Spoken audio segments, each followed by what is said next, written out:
कल तो गाना भर भर के वहां पे चले जाएंगे, लव जिहाद हो गया है करके, फिर ये चिंगे मिंगे जितने भी है इनके ये पूरे मार्केट में निकल जाएंगे।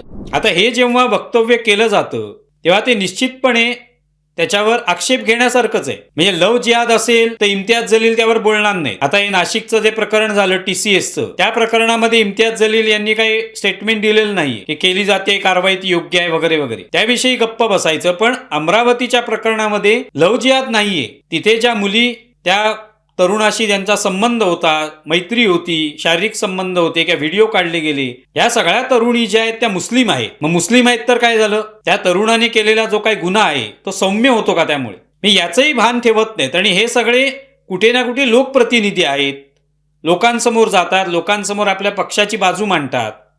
कोणत्या पद्धतीने हे लोकांना न्याय देऊ शकतील?